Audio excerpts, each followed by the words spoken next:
Dann ist Schmidt da. Bodo Schmidt und Ricken!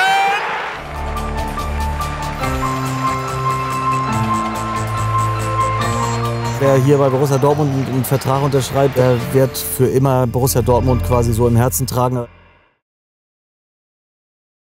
Fußballprofis, die in Schleswig-Holstein geboren wurden. Eine ganz, ganz seltene Spezies. Bodo Schmidt ist einer der wenigen, die dieses Kunststück vollbracht haben.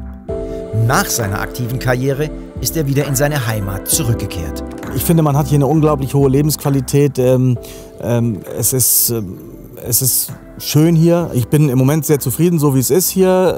Und werde jetzt in meinem Beruf noch ein paar Jahre arbeiten. Und dann kommt ja wahrscheinlich auch hoffentlich eine Zeit nach dem Arbeitsleben. Im Moment lebe ich allein, mir geht's gut und fühle mich hier sehr wohl.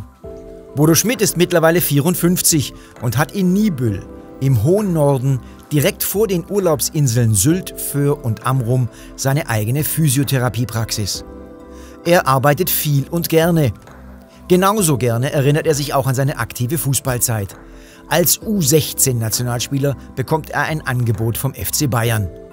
Aber die Eltern legen zunächst mal Veto ein. Nee, das ist erstmal klüger, hier das Abitur zu machen. War ein bisschen enttäuschend anfangs für mich, weil ich dann dachte, oh, ob diese Chance nochmal wiederkommt.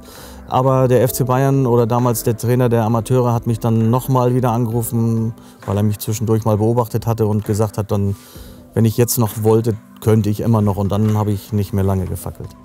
Über die Zweite des FC Bayern und den damaligen Zweitligisten Unterhaching kommt er 1991 zum BVB und erinnert sich noch gut, was ihm Michael Mayer bei der Vertragsunterschrift mit auf den Weg gibt.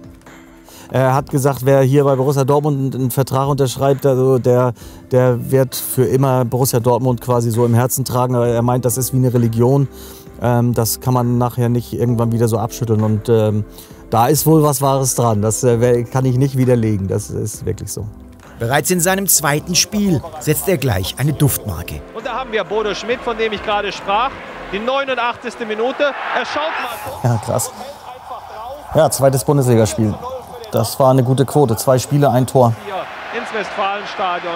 Ganz kaltschnäuzig. Zuvor hatten prominentere Kollegen hier aus gleicher Situation fast die Eckfahne getroffen. So oft habe ich den Ball nicht gut getroffen. Liegt da. In seinen ersten 10 Spielen bleibt er ungeschlagen, kommt am Ende seiner Premierensaison auf 13 Bundesliga-Einsätze und wird Vizemeister. In der Folge entwickelt sich der kompromisslose Verteidiger langsam aber sicher zur unverzichtbaren Stammkraft.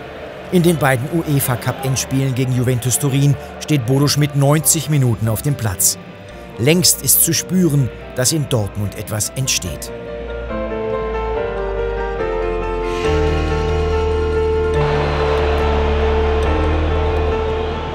Ich fand Flemming Pausen beim BVB, es war eine absolute Granate.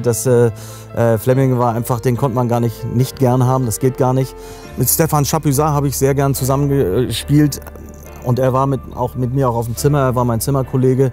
Aber da waren schon viele gute Typen drin. Und das hat uns damals auch ausgezeichnet, dass wir eigentlich gut miteinander konnten oder eine gute Mischung waren und alle irgendwie in die gleiche Richtung was erreichen wollten. Apropos Chapuisat. Mit dem Schweizer verbindet ihn eine köstliche Anekdote.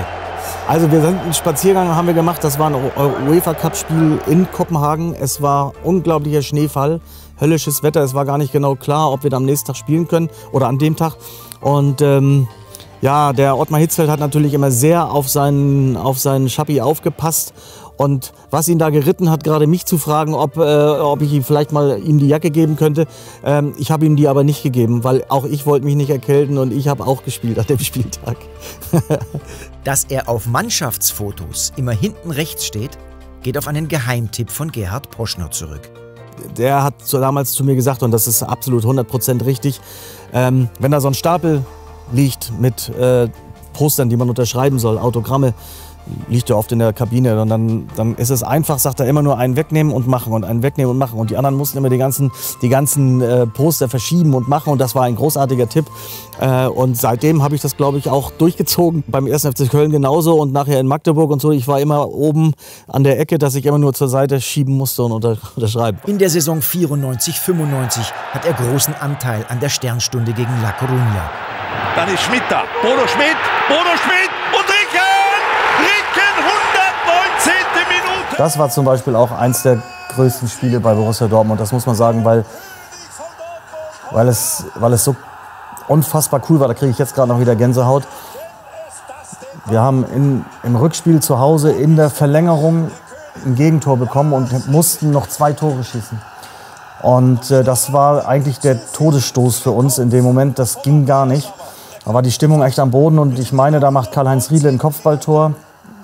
Und nachher dann bereite ich dieses Tor von Lars Ricken vor. Und das war natürlich, da ist das Stadion völlig explodiert. Und ich kann mich noch gut erinnern, nach dem Spiel, wir waren alle so euphorisiert. Ich bin dann nach Hause gefahren und wollte aus dem Stadion ausparken und bin rückwärts rausgestoppt aus der Parklücke und bin volles Rohr in den Wagen von unserem Vereinsarzt reingefahren. Der BVB wird deutscher Meister und Bodo Schmidt hat mit die meisten Einsätze aller Schwarz-Gelben. Das war eigentlich eine super Saison von mir. Also das war 94, 95.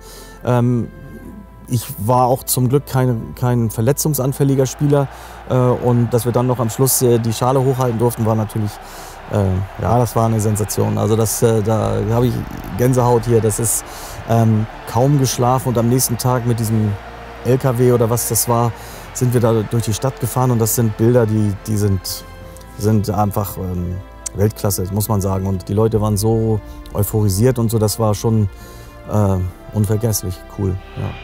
Vom Erfolg beseelt fängt der BVB an, in namhafteres Personal zu investieren. Auch wenn Bodo Schmidt in der Folgesaison 3-mal in der Champions League zum Einsatz kommt, beim Saisonfinale gegen Freiburg wieder 90 Minuten spielt und zum 2. Male die Schale in die Höhe stemmen kann.